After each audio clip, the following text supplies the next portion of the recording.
Ito, ang latest weather update.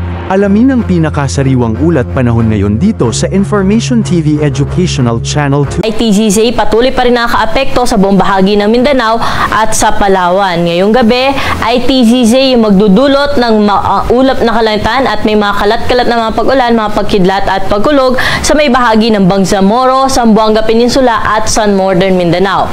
Samantala, easterlies naman o yung mainit na hangin mula sa dagat Pasipiko nakakaapekto lalo na dito sa may eastern section ng Luzon at Visayas na kung saan ngayong gabi magdadala rin ito ng mga mahina hanggang sa katamtaman ng mga pag-ulan at may kasama rin mga pagkidlat at pagkulog lalo na sa bahagi ng Aurora, Quezon, Camarines Norte, pati na rin dito sa Eastern Samar at sa may Southern Leyte.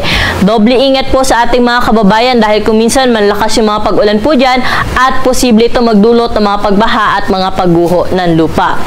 Dito naman po sa Metro Manila, pati na rin sa nalalabing bahagi pa na ating kapuluan, ay posible ang bahagyang mauhulap hanggang sa maulap na kalangitan ngayong gabi na kung saan makakaranas pa rin po tayo ng mga isolated o yung mga panandaliang buhos sa mga pag-ulan dala nga nitong localized thunderstorm.